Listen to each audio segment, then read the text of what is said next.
નમસ્કાર મિત્રો, આજે આપણે આ વિડીયોમાં ધોરણ 4 પર્યાવરણ આસપાસ પાઠ 9 બદલાતા કુટુંબોના ગાલા સ્વાધ્યાય પોથીની સમજૂતી જોઈએ. પ્રશ્ન પહેલો, વિકલ્પો છે. એમાં પહેલો, ઘરમાં રહેતા વ્યક્તિના સમૂહને શું કહે છે? તો કુટુંબ. બીજું, કિરણના કુટુંબમાં કયો ફેરફાર થયો? તો નાની બહેનનો જન્મ થયો. ત્રીજું, બાળકના જન્મ સમયે તેના મોંમાં શું હોતું નથી? તો દાંત. ચોથું છે, કયો ફેરફાર થવાથી સુમીને નવી શાળામાં દાખલ થવું પડશે? તો સુમીના પિતાજીની અન્ય શહેરમાં બદલી થઈ. પાંચમું, છોકરીની લગ્ન માટેની ઉંમર ઓછામાં ઓછી કેટલી છે? 18 વર્ષ. છઠ્ઠું, તમારા પિતાજીના બેન સગપણમાં તમારે શું થાય? તો ફોય. સાતમું, તમારા કુટુંબમાં દાદા, પપ્પા, મમ્મી, તમે અને નાની બેન છે, તો કુટુંબ વૃક્ષમાં સૌથી ઉપરના સ્થાનમાં કોણ આવશે? તો દાદા. 8, આશાની ભાભી વર્ષા છે, તો આશા વર્ષાની શું સગી થાય? તો નણંદ. બીજો પ્રશ્ન છે, ખાલી જગ્યા પૂરો. પહેલી, નાની બહેનના જન્મથી કિરણના કુટુંબમાં ફેરફાર આવ્યો. બીજું, નાના બાળકને સુવડાવવાના સાધનને ઘોડિયું કહેવાય. ત્રીજું, ખોરાકને ચાવવા માટે મોંમાં દાંત હોય. ચોથું, નાના બાળકોની 12 વર્ષની ઉંમર સુધીના દાંતને દૂધિયા દાંત કહેવાય. પાંચમું, મમ્મીની બહેનને માસી કહેવાય. છઠ્ઠું, મમ્મીના ભાઈ આપણા મામા થાય. સાતમું, તમારા પિતાજીના નાના ભાઈના પત્ની તમારે સગપણમાં કાકી થાય. ત્રીજો પ્રશ્ન છે, સાચા વિધાન સામે ખરું અને ખોટા વિધાન સામે ખોટું કરો. પહેલું, કુટુંબમાંથી આપણને સમૂહ ભાવના શીખવા મળે. સાચું. બીજું, મોટા કુટુંબમાં અગવડતાઓ પડતી હોય. સાચું. ત્રીજું, ઘણા બધા કુટુંબ ભેગા થાય તાલુકો બને. ખોટું. ચોથું, કુટુંબમાં બધા જ કામ ફક્ત મમ્મીએ જ કરવાના હોય. ખોટું. પાંચમું, કુટુંબમાં આપણાથી મોટા વ્યક્તિને માનથી બોલાવવા જોઈએ. સાચું. છઠ્ઠું, કુટુંબમાં પરસ્પર મદદની ભાવનાથી જીવવું જોઈએ. સાચું. સાતમું, બાળ લગ્ન કરવા ગુનો ગણાતો નથી. તો ખોટું. ચોથો પ્રશ્ન છે, બંધ બેસતા જોડકા જોડો. પહેલું, કિરણ, તો એમાં આવશે ક, નાની બહેનનો જન્મ. બીજું, સુમી, તો પિતાની નોકરીની બદલી. ત્રીજું, દીપાલી, તો કાકાના છોકરાના લગ્ન. અને ચોથું, દાદા, તો કુટુંબ વૃક્ષના વડા. પાંચમું છે, માગ્યા મુજબ ઉત્તર લખો. એમાં પહેલું, તમે જાણતા હો તેવા કુટુંબમાં નાનું બાળક હોય તેના વિશે જાણકારી મેળવી નીચેના પ્રશ્નોના જવાબ લખો. તો પહેલું, તમારી આસપાસ સૌથી નાનું બાળક કોના ઘરે છે? તો તમારે તમારી વિગત લખવાની છે. અહીં મેં મારી લખેલ છે કે મારી આસપાસ સૌથી નાનું બાળક મારા કાકાના ઘરે છે. બાળકનો જન્મ ક્યારે થયો હતો? તો કે તારીખ 2/2/2024. ત્રીજું, તે બાળકની ઉંમર કેટલી છે? તો 3 માસ. તમારે એની સાથે શું સગપણ? તો તે મારો પિતરાઈ ભાઈ થાય. પાંચમું, બાળકનો જન્મ ક્યાં થયો હતો? તો બાળકનો જન્મ સાનવી હોસ્પિટલ રાજકોટમાં થયો હતો. છઠ્ઠું, બાળકને દાંત છે? તો કે ના. સાતમું, બાળકને શું ખવડાવાય છે? તો બાળકને માતાનું દૂધ પીવડાવાય છે. બીજો પ્રશ્ન, તમારી શાળામાં બીજા ગામ કે શહેરમાંથી આવેલ વિદ્યાર્થીઓ અંગે નોંધો.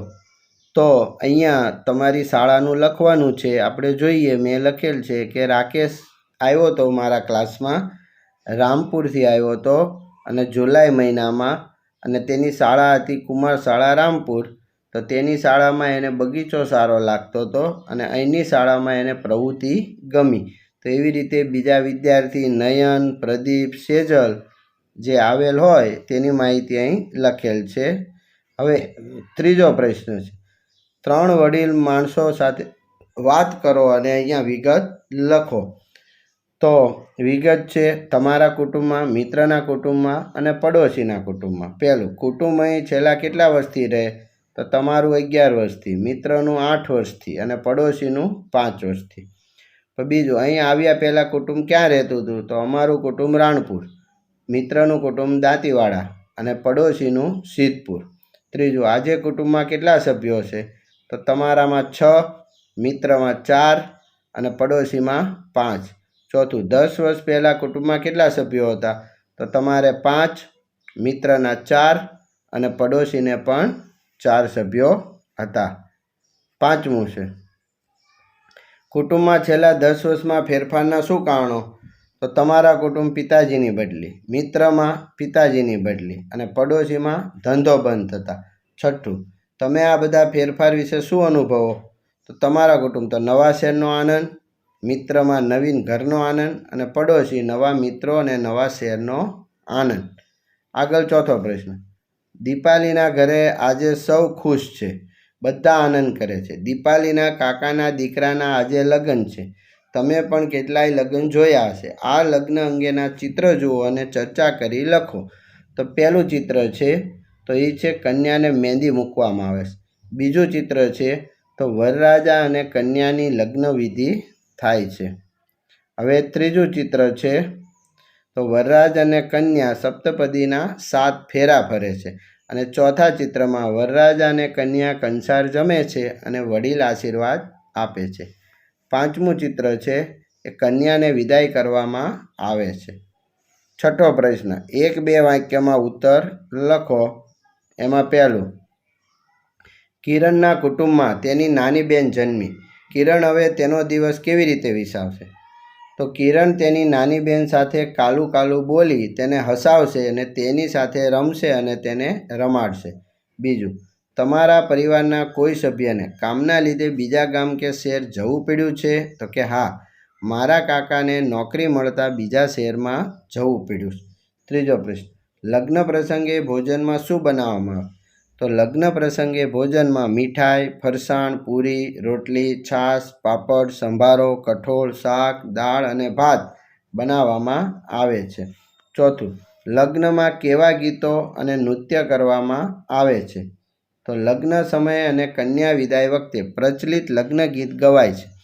જાનૈયા લગ્ન સ્થળે આવતા નૃત્ય કે ડાન્સ કરે છે. પાંચમું, પિતાજીની બદલી થતાં સુમીએ નવીન શાળામાં દાખલ થતાં શું કરવું પડશે? તો સુમીએ નવીન શાળામાં દાખલ થતાં નવા મિત્રો કરવા પડશે. શાળાને વર્ગ સાથે નવો સંબંધ જોડવો પડશે. છઠ્ઠું, તમારા ઘરમાં સૌથી વધુ કોણ ભણ્યું છે? તો મારા ઘરમાં સૌથી વધુ મારા પપ્પા ભણ્યા છે. સાતમું, તમારા ઘરમાં સૌથી ઓછું કોણ ભણ્યું છે? મારા ઘરમાં સૌથી ઓછું મારા દાદી ભણ્યા છે. આઠમું, તમે તમારા કુટુંબના વડીલોને કેવી રીતે બોલાવો છો? તો હું મારા કુટુંબના વડીલોને માનથી બોલાવું છું. નવમું, કુટુંબમાંથી આપણને શું શીખવા મળે? તો કુટુંબમાંથી આપણને સમૂહ ભાવના, એકબીજાને મદદરૂપ થવાની ભાવના, વડીલોને આદર અને માન આપવાનું શીખવા મળે. 10મું, સંયુક્ત કુટુંબ કોને કહેવાય? જે કુટુંબમાં દાદા દાદી, મમ્મી પપ્પા, કાકા કાકી, ભાઈ બહેન અને પિતરાઈ ભાઈ બહેન રહેતા હોય તેને સંયુક્ત કુટુંબ કહેવાય. વિભક્ત કુટુંબ કોને કહેવાય? તો જે કુટુંબમાં પતિ પત્ની અને બાળકો જ રહેતા હોય તેવા કુટુંબને વિભક્ત કુટુંબ કહેવાય. 12મું છે બાળ લગ્ન એટલે શું? તો છોકરાને છોકરીની લગ્ન કરવા માટેની ઉંમર અનુક્રમે 21 વર્ષ અને 18 વર્ષ છે.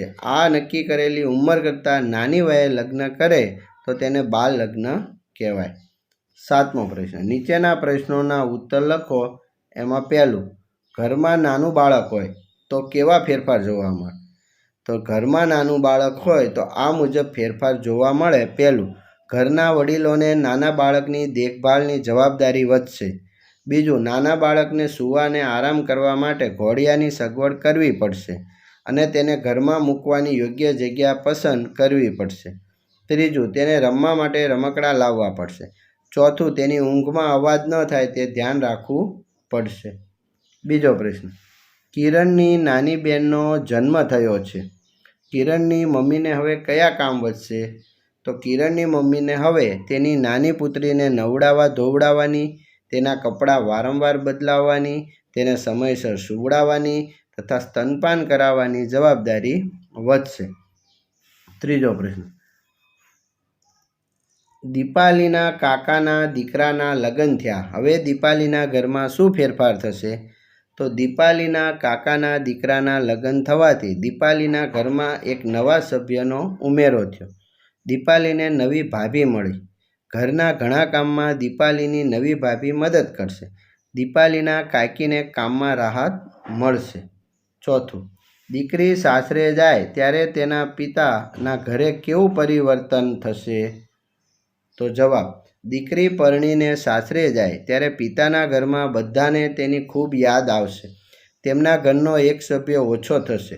દીકરીની વિદાયથી તેના મા બાપને એકલતા લાગશે અને તેના કરેલા કામની ખોટ સાલશે. પાંચમો પ્રશ્ન, લગ્નમાં વર કન્યા કેવા કપડાં પહેરે? તો વર શેરવાની, ચૂડીદાર પાયજામો અને પાઘડી કે સાફો પહેરે, અથવા તો કોટ પેન્ટ શર્ટ ટાઈ અને માથા પર પાઘડી કે સાફો પહેરે. કન્યા છે એ પાનેતર બ્લાઉઝ અને ચણિયો પહેરે છે. છઠ્ઠો પ્રશ્ન, તમે ગયેલ લગ્ન પ્રસંગમાં તમે શું જોયું? તો જવાબ, લગ્ન માટે મંડપ બાંધવામાં આવ્યો હતો. તેની વચ્ચે લગ્નની વિધિ માટે ચોરી બાંધવામાં આવી હતી. ચોરીની ચારે બાજુ મંડપમાં ગાદલા, પાથરણા અને ખુરશીની ગોઠવણ કરવામાં આવી હતી. મંડપની બાજુમાં ભોજન માટે બીજો મંડપ બાંધવામાં આવ્યો હતો. મહારાજ મંત્રો બોલી લગ્ન વિધિ કરાવતા હતા. બંને બાજુ લગ્ન ગીતો ગવાતા હતા. લગ્ન બાદ કન્યાને બધા આશીર્વાદ અને ભેટ સોગાદ આપતા હતા. સાતમું, કુટુંબમાં ફેરફારના કયા કારણો હોઈ શકે? તો કુટુંબમાં ફેરફારના આ કારણો હોઈ શકે. પહેલું, કુટુંબમાં કોઈ સભ્યને નવી નોકરી મળવાથી, કુટુંબથી છૂટા પડવાથી. બીજું, કુટુંબમાં કોઈ જવાબદાર વ્યક્તિનું મૃત્યુ થવાથી. ત્રીજું, કુટુંબમાં આર્થિક સદ્ધરતા વધવાથી, તમામ સગવડવાળા વિશાળ ઘરમાં રહેવા જવાથી. આઠમો પ્રશ્ન, તમારા પડોશમાં એવા કોઈ બાળકો છે જેમને શાળા છોડવી પડી હોય? શા માટે? તો કે હા, મારા પડોશમાં ગોપાલ નામે એક છોકરો રહે. તેના પપ્પાના અવસાન પછી તેના ઘરનું ગુજરાન ચલાવવા મજૂરી કરવા જવું પડ્યું. તેથી તેને અધવચ્ચેથી શાળા છોડવી પડી. આઠમો પ્રશ્ન છે તફાવત સંયુક્ત કુટુંબ અને વિભક્ત કુટુંબ. તો સંયુક્ત કુટુંબમાં દાદા દાદી, પપ્પા મમ્મી, કાકા કાકી, ભાઈ બહેન બધા સાથે રહે અને વિભક્ત કુટુંબમાં પતિ પત્ની અને બાળકો રહે છે. સંયુક્ત કુટુંબમાં કામનો બોજ રહેતો નથી અને વિભક્ત કુટુંબમાં કામનો બોજ વધે. સંયુક્ત કુટુંબમાં પતિ પત્ની નોકરી કરે તો બાળકોને સાચવવાની મુશ્કેલી પડતી નથી અને વિભક્ત કુટુંબમાં પતિ પત્ની નોકરી કરે તો બાળકોને સાચવવાની તકલીફ પડે. સંયુક્ત કુટુંબમાં વૃદ્ધોનો નિભાવ થાય અને વિભક્ત કુટુંબમાં વૃદ્ધોને તકલીફ પડે છે. તમારા વર્તમાન કુટુંબના કુટુંબ વૃક્ષ નીચે દોરો. તો અહીંયા મેં મારું વર્તમાન કુટુંબ એનું કુટુંબ વૃક્ષ દોરેલ છે. તો તમારે પણ તમારા દાદાનું નામ, દાદીનું નામ, પપ્પા, મમ્મી, કાકા, કાકી, પોતે, બહેન, પિતરાઈ ભાઈ અને પિતરાઈ બહેનનું નામ લખવાનું છે. આભાર મિત્રો.